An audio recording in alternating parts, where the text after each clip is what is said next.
gran pregunta a comienzos del siglo XXI es cómo es posible que, siendo tan conscientes de que el medio ambiente se está quebrando, no reaccionamos y somos como esos pasajeros del Titanic que se hundía y seguían bailando. Yo creo que la respuesta está en que no somos conscientes realmente de lo que está ocurriendo. Lo analizamos sentimentalmente. Cuando vemos una gran catástrofe nos sobrecogemos, pero no tenemos las herramientas para entenderlo. Por eso creo que para dar respuesta al cambio climático y al desastre medioambiental, creo que es necesario pensar el pensamiento. Y eso nos cuesta mucho, porque significaría mirar dentro de nuestro propio cerebro y de nuestras propias ideas. Y ahí nos faltan las herramientas.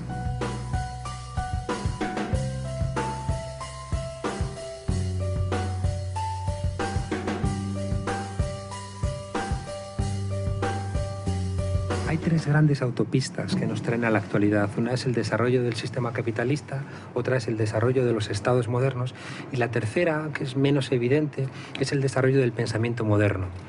Creo que si analizáramos las tres tendríamos herramientas para dar una respuesta al deterioro medioambiental. El desarrollo de los estados nos ayudaría a entender que estas megaestructuras políticas que alejan tanto la toma de decisiones de la ciudadanía a veces no es capaz de ver el deterioro concreto local. El sistema capitalista es evidente también, es decir, el sistema capitalista nos lleva a consumir en apenas un par de decenas de años recursos que han tardado millones de años en producirse, como ocurre con el petróleo. Vivimos en un mundo que hace trampas. Fundamentalmente la economía, tal y como se contempla, es posible por la falsedad contable. No se introducen en los métodos de valoración todo lo que supone destrucción, reparación, enfermedad y, por supuesto, sustitución de las condiciones de partida. Si tuviéramos que pagar en el mundo de la agricultura, simplemente por poner un ejemplo, todo lo que ha dejado detrás, toda la contaminación atmosférica, la contaminación de los suelos, de las aguas, pues cada pimiento valdría 1.000 euros, porque eso es lo que va a pagar la sociedad más pronto o más tarde por todo lo que la contaminación ha dejado sobre el territorio.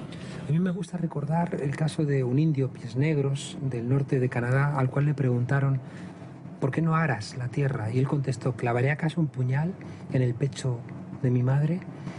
Nosotros podemos pensar que ese indio es un hippie, trasladándolo a nuestro contexto cultural. Pero si entendiéramos que ese indio, al considerar la tierra la Pachamama, no un recurso, sino considerarlo como la madre tierra, está teniendo un conocimiento profundo que nosotros hemos perdido. Si viéramos que hay una relación directa entre arar la tierra y el desastre del vertido de petróleo en el Golfo de México o desde hace 50 años en Nigeria, nos daríamos cuenta que hay que respetar nuestra relación con la naturaleza para que la naturaleza soporte nuestra existencia dentro del planeta. Nosotros tenemos una biocapacidad, que es el espacio medido en hectáreas, que tiene un ciudadano medio español para poder reabsorber las emisiones de CO2 que produce y también reabsorber todos nuestros residuos del consumo de nuestros bienes y servicios en nuestra vida actual, ¿no? Pues esta biocapacidad la superamos con creces 2,5 veces. Este nivel de consumo equivale a como si invadiéramos otro país. Si invadiéramos un país, nos lo reprocharíamos. Si las empresas pagan la contaminación de los océanos, el cambio climático, nunca les saldría las cuentas y, por supuesto, la industria nuclear ya sería disparatado, porque hay que quitarles lo que hay que pagar durante los próximos 100.000 años en mantener, 100.000 años en mantener los residuos de alta bajo control. Y esos son 100 veces más de todos los beneficios que ha generado esa producción de electricidad con las nucleares. Esa es la trampa, la insostenibilidad de nuestra economía. Es que no descuenta lo que ha sustraído de la naturaleza. Y esto, para el ciudadano normal, para el que entiende perfectamente lo que es su economía, porque tiene unos dineros en el banco, esto es equivalente a que lo que gastamos no figurara como gasto. Hay una incompatibilidad en conceptos como desarrollo sostenible, porque llevamos 30 años hablando de desarrollo sostenible y el medio ambiente se ha deteriorado. Por tanto, algo falla en esos dos conceptos. Seguramente es porque sí que es desarrollista, pero no es sostenible. ¿Qué está ocurriendo? ¿Por qué no nos preocupamos? Es sorprendente. Desde luego tenemos que adoptar ante esta crisis económica, debemos de aprovecharla para replantearnos seriamente nuestro modelo de vida. Pero la maquinaria publicitaria, ese deseo de ser feliz a través del consumo, nos está hurtando también esa conciencia y por eso también nos está deshumanizando. Los ciudadanos tienen posibilidades de movilización que no existían hace 20 años. La red ha permitido, entre otras cosas, que la gente se coordine para, por ejemplo, proponer iniciativas tanto legislativas como simplemente públicas de notoriedad, ¿no? Y ahí es donde los ciudadanos tienen que hacer hincapié en la necesidad que tenemos de recurrir a las energías alternativas, por una cuestión de responsabilidad con nuestro entorno y con nuestro futuro, ¿no? Creo que es muy importante que la ciudadanía consciente y organizada empiece a hacerse cargo también de su propia producción energética. Es decir, igual que es importante que nos hagamos de manera creciente cargo pues, de nuestra condición laboral, de nuestra condición trascendente, de nuestra condición ciudadana, creo que es muy importante de que poco a poco también vayamos haciéndonos cargo de nuestro consumo energético. Y por tanto no pueden ser esas grandes corporaciones guiadas por la lógica del beneficio a corto plazo quienes reinventen el planeta, porque dentro de 30 años, si acaso llegamos, volveríamos a darnos cuenta de que los responsables de esta crisis, de esta quiebra medioambiental, son esas grandes empresas que utilizan los resortes legales del Estado, utilizan los resortes intelectuales de ese pensamiento lineal moderno y sobre todo utilizan los resortes financieros y económicos de eso que se llama economía de mercado y que no deja de ser una bomba de relojería que condena primero a grandes partes de la humanidad a la pobreza, a la marginalidad, al hambre, a la enfermedad, a la miseria, pero en el largo plazo a todos nosotros nos condena también a esa misma suerte.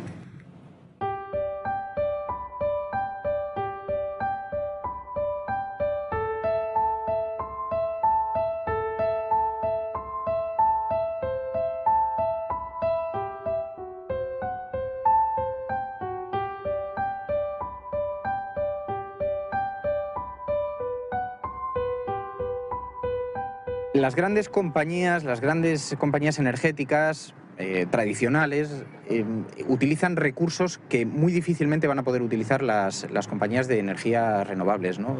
Por lo menos hasta dentro de algunos años.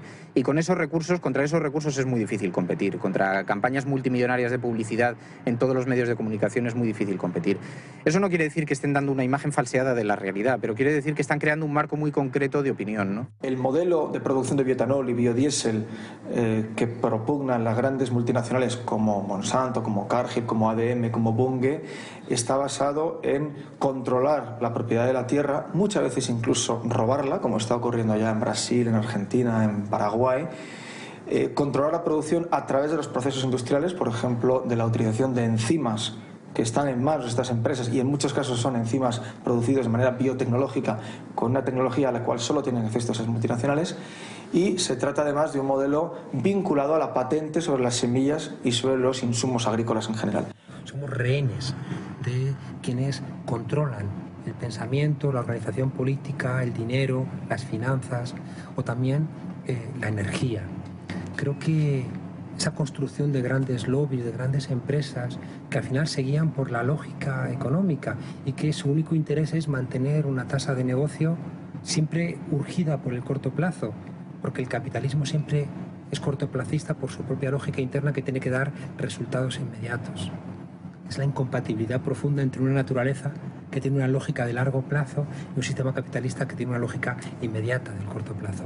Por lo tanto, es un modelo que tiende a no ser nada democrático y tiende, una vez más, a concentrar la riqueza y el control en manos de unas empresas. Por lo tanto, estas empresas que se han constituido en grandes dictadores mundiales de la alimentación corren el riesgo, y de hecho muchas de ellas están ya siendo grandes dictadores de la energía. Las grandes compañías energéticas lo que hacen es un gran esfuerzo por mostrar cuáles son los beneficios de sus parcelas, ¿no? Y por lo tanto queda muy poco espacio para que alguien cuente cuáles son los beneficios de estas otras energías, ¿no? Luego además hay un problema añadido. Los tiempos de crisis siempre son tiempos difíciles para las utopías, ¿no? Para los cambios.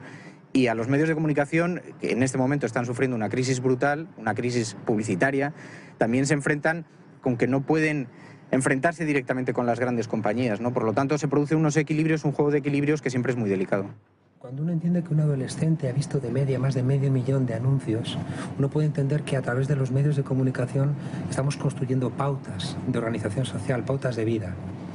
Claro, las pautas de vida en los medios de comunicación las dictan quienes pagan los medios de comunicación, que son las industrias, que lo que buscan a través de la publicidad es vender y vender y vender cada vez más, al margen de cualquier otro tipo de consideración, porque la lógica del sistema les obliga a vender ellos o a ser expulsados del mercado. Esa lógica publicista que te dice que hay que consumir más y más y más desoye esa idea de austeridad que tiene cualquier persona que dialogue con la humanidad, dialogue con el pasado, pero también quiera dialogar con el futuro y que se dé cuenta de que ese consumo incesante movido por la maquinaria económica es incompatible con dejarles un trozo de planeta Tierra a los que vengan detrás de nosotros. Ha sido la desidia administrativa y el peso de los poderes fácticos los que han hecho que el desarrollo vaya por detrás de lo posible y de lo necesario. Por otro lado está la propia acción de las propias compañías eléctricas, las propias compañías que dominan el sector.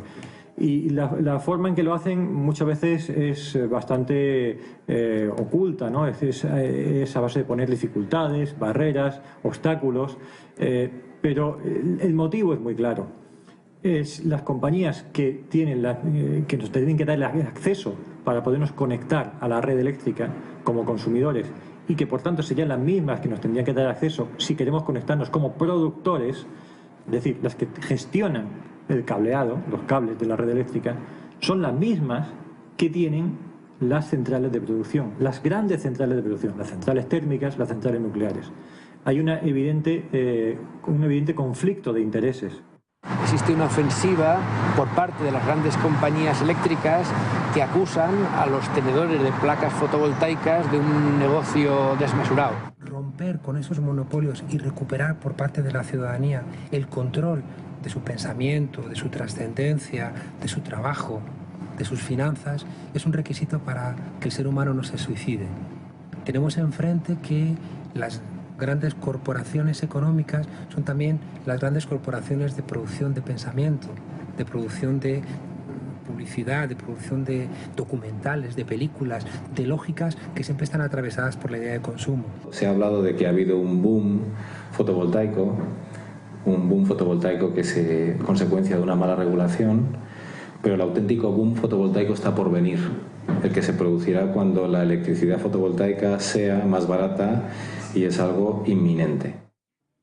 El problema, la razón real por la cual se está manipulando y haciendo toda esa demagogia con los costes de las primas de las renovables son los intereses de las grandes compañías eléctricas. ¿Por qué antes las energías renovables eran simpáticas y se podía dar una prima generosa para incentivar su desarrollo? Porque no molestaban, porque la cantidad de energía que aportaban al sistema era simbólica. Cuando la producción de energía con renovables ha empezado a ser significativa en cantidades, ha empezado a entrar en colisión con la que producían las grandes centrales eléctricas. E incluso, aun siendo parte de esa producción renovable, incluso la mayor parte, estando en manos de las mismas compañías eléctricas. Pues sí, señor, pero esas mismas compañías eléctricas, su principal interés no es la producción renovable, ni siquiera la producción eólica. Es la producción en sus viejas centrales térmicas y nucleares. Y cuando ha entrado en conflicto, las compañías eléctricas han decidido que en ese conflicto priman mantener la producción de sus viejas centrales, que es su negocio. Que podría no ser así, o sea, su negocio podría ser, y si nos creyésemos la propaganda que hacen, su negocio podría ser la energía renovable, pero no lo es. Y no lo es no porque no pueda ser, sí, porque no quieren que no sea. ¿Y por qué no quieren que sea? Porque en el negocio de la energía renovable ellos ya nunca serán los únicos. Con la energía renovable, además de las compañías eléctricas, que siempre serán las mayoritarias, Además, podemos estar cada uno de los ciudadanos y una multitud de pequeñas y medianas empresas. Eso molesta mucho. Y por eso se ha hecho toda esta enorme demagogia para poner freno al crecimiento de las renovables. Y por eso se ponen cupos, se ponen techos y se ponen limitaciones. Y lo que eran objetivos mínimos mandados por la Unión Europea se convierten en topes máximos. Ahora, la pregunta que hay que hacerse es, ¿a quién sirve el gobierno? ¿A los intereses generales o a los de las grandes compañías eléctricas? Si individualmente cada ciudadano instalase una placa solar en su tejado, descubriría que no solamente es mucho más responsable con el consumo eléctrico, sino que además tendría la capacidad para inyectar energía eléctrica a la red y, por tanto, incluso ganar dinero con ello, ¿no? ¿Pero qué supondría esto para las compañías eléctricas? Pues probablemente supondría su desaparición, ¿no? Porque si todo el mundo, si las compañías se fragmentan en miles de ciudadanos responsables que inyectan energía eléctrica a la red, pues probablemente no tendría sentido esas superestructuras multinacionales de energía, ¿no? Así que no solamente es una oportunidad, sino que es un cambio de modelo de desarrollo social fundamental.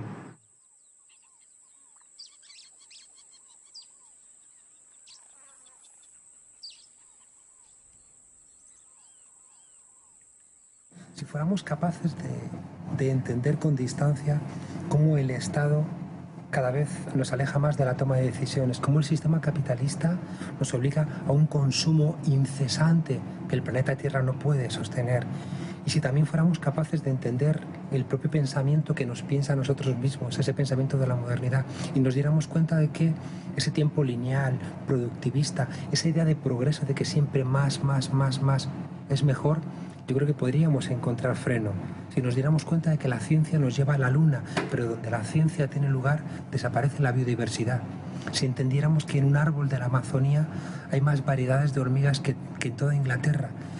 Si entendiéramos todas esas cosas y las pudiéramos ubicar en su significación histórica, creo que nos frenaríamos y empezaríamos a repensar cómo nos organizamos de una manera más austera. Las grandes compañías que han dominado el sistema, pues si lo han dominado y se han enriquecido bajo esas circunstancias, si incorporan nuevas tecnologías, intentarán hacerlo solo para mantener el control. Claro, el que se incorporen nuevas tecnologías que les hagan perder el control o compartir el control con otros, no van a dar facilidades y no va a salir espontáneamente de ellos. Y por tanto, de entrada, o de modo casi natural, lo que van es a intentar presionar sobre la administración, argumentando que hay dificultades para que estos cambios no se lleven a efecto. Greenpeace cree que si bien es verdad que los combustibles derivados vegetales podrían llegar a ser una alternativa al actual consumo y a la sed desbocada de combustibles fósiles, no lo será en tanto en cuanto no se respeten una serie de criterios que tienen que ver con lo local, con cerrar los ciclos de energía, con no emitir carbono a la atmósfera en mayor medida que lo hace un combustible fósil y sobre todo en un entorno de un modelo agrícola ecológico, sin tóxicos y sin transgénicos. Existe un modelo alternativo a los combustibles fósiles, pero el modelo de biocombustibles que se está imponiendo no corresponde a esa alternativa. Dicho de otra manera, estamos robándole alimento a los pobres para que los ricos podamos seguir conduciendo a gran velocidad por nuestras autopistas sobre algo que en cierto modo es quemarle alimentos a los pobres. Lo que nos hace únicos es precisamente que tenemos fecha de caducidad. Quien entiende eso dialoga con el género humano, es decir, trasciendes quien tú eres para ir un poquito más allá. Y cuando tú das ese salto, que es un salto de conciencia del Homo sapiens, te das cuenta de que una postura austera ante la vida te está permitiendo dialogar con los que todavía no han nacido, te está permitiendo dialogar con otros pueblos que tienen un nivel de vida menos desarrollado que el tuyo, pero que van a poder avanzar porque tú no estás usurpando este derecho que ellos tienen, por ejemplo, a alimentarse. En cambio, quien rompe ese principio de austeridad, quien consume más de lo que le corresponde por su territorio, está monologando en el fondo, es decir, está ignorando el futuro de otros seres humanos y, por supuesto, está ignorando el futuro de las nuevas generaciones. Por eso creo que es tan importante romper esos monólogos tan autoritarios y establecer un diálogo. Lo que sucede es que el calificativo de natural para petróleo, gas, el uranio, deja de tener un poco sentido por las consecuencias finales, porque Lo natural casi siempre lo asociamos a lo vivaz, a lo renovable, a lo que no causa daños a la salud ni de las gentes ni del entorno. Sí podríamos denominar un recurso natural al sol, a la magnífica solvencia, al hecho de que el sol es la verdadera solución para los problemas ambientales y económicos del planeta en estos momentos. Lo tremendo es que en la cuenta de resultados de estas grandes empresas que producen energía no figura el daño que le causan a la atmósfera, no figura el hecho de que precisamente por consecuencia del cambio climático hay muchos inocentes en lugares remotos del planeta que pierden la totalidad de sus posibilidades vitales, que pierden sus haciendas, sus cosechas. Eso tiene una serie de implicaciones ambientales, climáticas, sociales, y una implicación muy directamente medible es el incremento en efecto del precio en los mercados alimentarios. Donde antes la soja o el maíz tenían un precio directamente indexado sobre la demanda de piensos y alimentos, por ejemplo en Europa o en China, ahora hay que añadirle a eso el enorme incremento de demanda para producir biodiesel o bioetanol, y por lo tanto, por una parte hay una deriva de las superficies dedicadas a alimento para dedicarlas a combustibles vegetales, y por otra parte en el mercado mundial de commodities, es decir, materias primas alimentarias, al haber una mayor demanda suben los precios, de tal manera que son los más pobres y que muchas veces paradójicamente coinciden con quienes producen esas materias primas quienes verán cómo acceder a ese alimento es cada vez más difícil. La energía fotovoltaica empieza a tener interés a partir del siglo XXI, es decir, a partir del año 2002, 2005 aproximadamente es cuando los costes se reducen de manera ostensible y es cuando se hace algo asequible y asumible sin unos costes de inversión desmesurados, ¿no? Existe también a partir de ese momento una situación primada en el que al productor de placas fotovoltaicas se le retribuye de una manera especial por la electricidad que vende a red, y eso es lo que hace que buena parte de la población sea consciente de que efectivamente ahí se puede meter dinero y se puede tener producción energética. En cualquier caso, a pesar de todo ello, la energía renovable fotovoltaica situada en tejado sigue siendo anecdótica comparada con la energía que existe en grandes huertos solares, que suele ser propiedad de grandes grupos empresariales o de grupos inversores. Creo que es muy importante hacer una reflexión que nos permita salirnos de esa lógica para vernos desde fuera y ser conscientes de a dónde nos está llevando esa manera de pensar tan lineal y tan destructiva. El negocio es tan descomunal, es quizás el mayor de la historia de los grandes eventos económicos de la historia de la humanidad, que sin duda ha merecido la pena considerar que una suerte de publicidad, casi siempre bastante bien recibida por el público, merecía la pena. Por un lado, un poquito de producción limpia, y por otro, el que la gran fuente de alimentación del negocio esté basada en seguir machacando nuestra atmósfera con la producción sucia de todos los tiempos. Si las empresas que usan el petróleo, el carbón, el gas y el uranio estuvieran dispuestas a asumir el coste del 12 o el 15% del Producto Interior Bruto el día de mañana, entonces podríamos estar hablando de una mínima ecuanimidad, de unas cuentas de resultados realmente correctas y de un negocio mínimamente honesto. Y el pensamiento moderno, que insisto es más complejo, lo que nos ayudaría a su análisis a entender es que dentro de nuestras cabezas la idea de progreso funciona como algo evidente. El pensamiento moderno, en los grandes científicos, nos hizo pensar que siempre progresamos y que está bien que siempre progresemos, sin darnos cuenta de que ese productivismo extremo puede llevar a acabar con el planeta Tierra. Las energías limpias tienen muchísimas más ventajas, y si alguien nos las explicara las entenderíamos fácilmente, pero muchísimas más ventajas que las energías sucias tradicionales, ¿no? Lo tienen porque entendemos el valor de la energía, y en un mundo que se ha dado al despilfarro energético es muy importante que la gente sea consciente del coste tanto individual como de fabricación que tienen las energías, ¿no? Cuando uno pone una placa solar en una casa de campo, por ejemplo, se da cuenta de que tiene que ahorrar en el consumo energético porque se te agotan las baterías, ¿no? Esto nos hace mucho más responsables en el uso que hacemos de la energía. Pero no solamente eso, es que tenemos una responsabilidad con las generaciones que vienen después y ya no queda mucho más tiempo para elegir. Hay que tomar la decisión ya y hacerlo ahora, ¿no?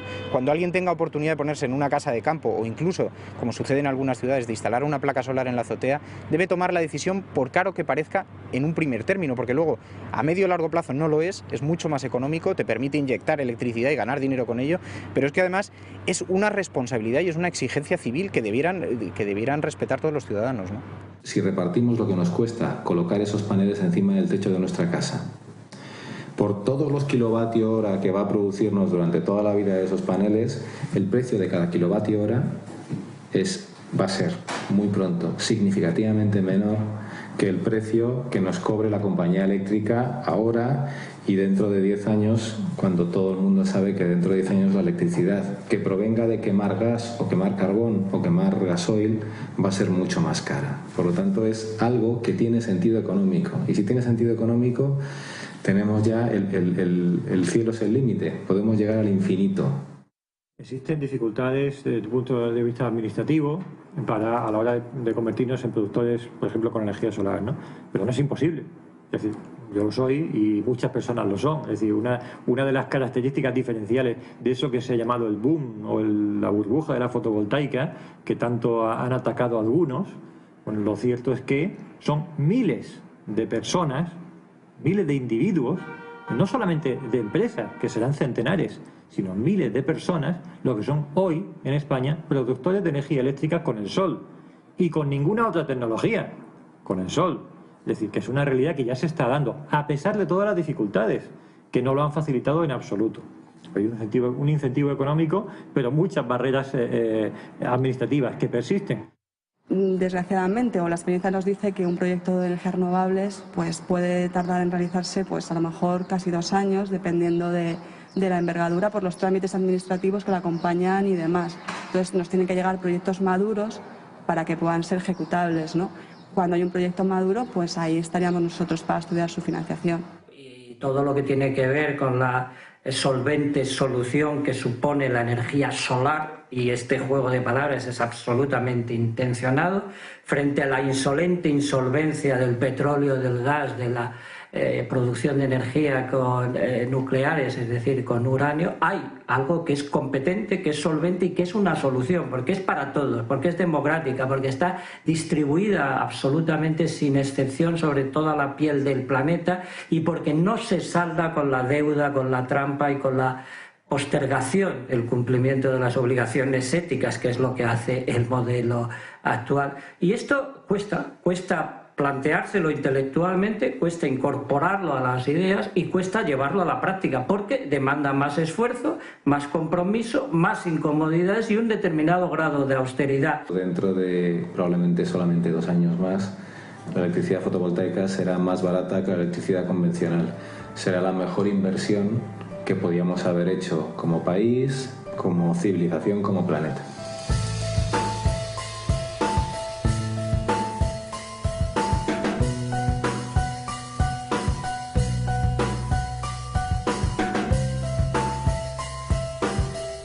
Bueno, estamos en una vivienda aislada, en plena serranía de las Villuercas, en Extremadura, y está abastecida más que suficientemente por 20 paneles solares. Esto me proporciona una reserva de 4 kilovatios, más que suficiente para la totalidad de los electrodomésticos convencionales, pero en algunos momentos podemos usar herramientas potentes como hormigoneras, radiales y hasta soldadura eléctrica, es decir, que con 24 baterías y 20 paneles es más que suficiente para todas las necesidades convencionales y alguna excepcional. La verdadera alegría no solamente es estar en consonancia con la naturaleza y formar parte del grato regalo que es la energía solar, sino que sobre todo alegra en no hacer rico a los ya ricos, en no beneficiar a los ya beneficiados. Yo en 5 años voy a amortizar esta instalación fotovoltaica y a partir de ese momento tendré la enorme satisfacción de no pagar ningún recibo de la luz. Nosotros aquí somos autosuficientes, somos clarísimamente autárquicos, estamos felices por serlo, pero sin duda este modelo parece inviable para el conjunto de la sociedad. Yo mantengo que no es inviable, porque lo que puede hacer una persona la puede hacer otro, lo que puede hacer un pueblo lo puede hacer otro pueblo, lo que puede hacer una sociedad lo puede hacer otra sociedad, y desde luego estamos llamados a, en el mayor corto periodo de tiempo posible, ser solventes con la solución del sol.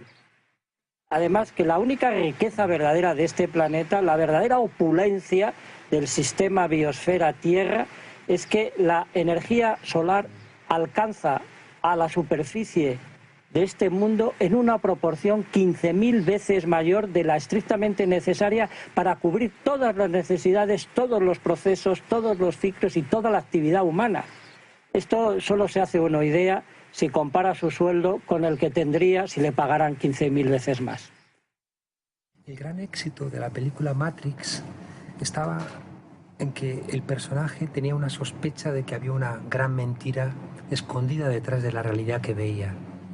El gran éxito de esa película estaba en dar respuesta, quizá un poco simple, a una cierta insatisfacción que tiene el ciudadano de a pie respecto a todo lo que le circunda.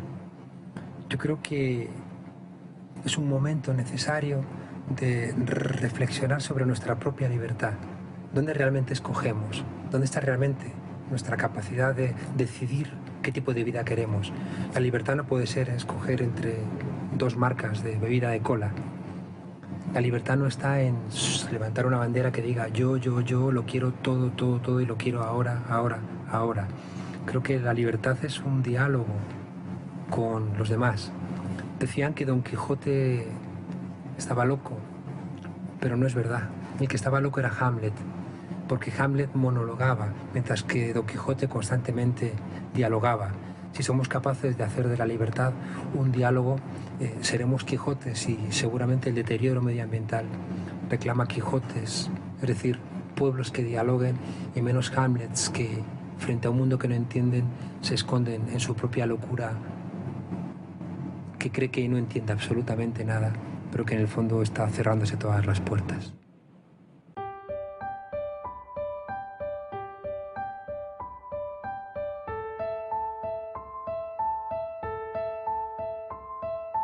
Soy Joaquín Araujo, un enamorado de la naturaleza que además tiene la suerte de vivir en compañía de esta maravillosa comarca de las Villuercas en Cáceres, y que además practica pues, la ganadería, la agricultura y la silvicultura ecológicas. Escribo, hago documentales, doy conferencias y sobre todo creo que soy una criatura más hija del sol que hace posible la vida en este planeta. Me llamo Juan Carlos Monedero, soy profesor de Ciencia Política en la Universidad Complutense de Madrid, y desde hace un par de cursos hemos puesto en marcha la asignatura Político y Medio Ambiente para intentar incorporar a la reflexión política pues, la constatación de que el planeta se está destrozando y que hay que reflexionar para intentar poner freno a esa locura. Soy Fernando Berlín, soy periodista, pero solo creo en el periodismo cuando es comprometido. Soy José Luis García Ortega, responsable de proyectos de energía limpia de Greenpeace. Soy Juan Felipe Carrasco, responsable de Agricultura y Alimentación de Greenpeace en España. Me llamo Ladislao Martínez y represento a ATAC España. Soy María José Romero, directora de ECO. Soy Mario Sánchez Herrero, fundador de ECO, una empresa que desde 2005 se dedica a instalar paneles fotovoltaicos encima de las cubiertas industriales e intentar popularizar, hacer que la mayor cantidad de gente posible participe en una fuente de energía inteligente, razonable, limpia. Soy María de Pablo Pecharromán, pertenezco al área de instituciones de Trio 2Man y dentro de este área pertenezco al área de renovables.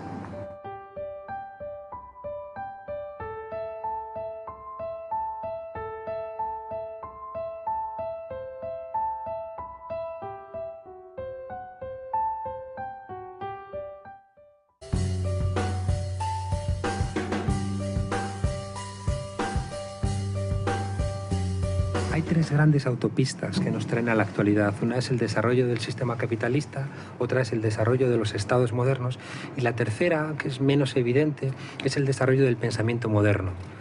Creo que si analizáramos las tres tendríamos herramientas para dar una respuesta al deterioro medioambiental. El desarrollo de los estados nos ayudaría a entender que estas megaestructuras políticas que alejan tanto la toma de decisiones de la ciudadanía a veces no es capaz de ver el deterioro concreto local. El sistema capitalista es evidente también, es decir, el sistema capitalista nos lleva a consumir en apenas un par de decenas de años recursos que han tardado millones de años en producirse, como ocurre con el petróleo. Vivimos en un mundo que hace trampas. Fundamentalmente la economía, tal y como se contempla, es posible por la falsedad en las cuentas y, por supuesto, la industria nuclear ya sería disparatado, porque hay que quitarles lo que hay que pagar durante los próximos 100.000 años en mantener, 100.000 años en mantener los residuos de alta bajo control. Y eso son 100 veces más de todos los beneficios que ha generado esa producción de electricidad con las nucleares. Esa es la trampa, la insostenibilidad de nuestra economía. Es que no descuenta lo que ha sustraído de la naturaleza. Y esto para el ciudadano normal, para el que entiende perfectamente lo que es su economía, porque tiene unos dineros en el banco, esto es equivalente a que lo que gastamos no figurara como gasto. Hay una incompatibilidad en conceptos como desarrollo sostenible, porque llevamos 30 años hablando de desarrollo sostenible y el medio ambiente se ha deteriorado. Por tanto, algo falla en esos dos conceptos. Seguramente es porque sí que es desarrollista, pero no es sostenible.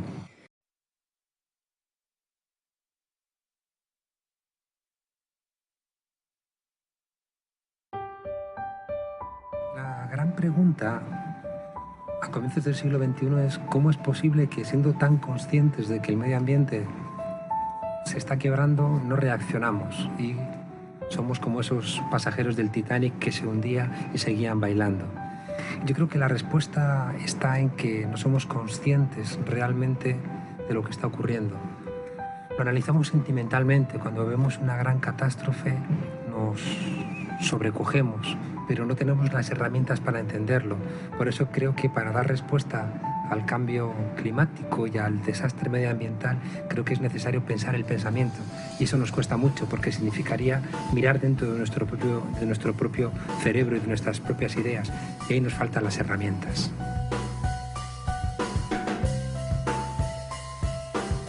Contable.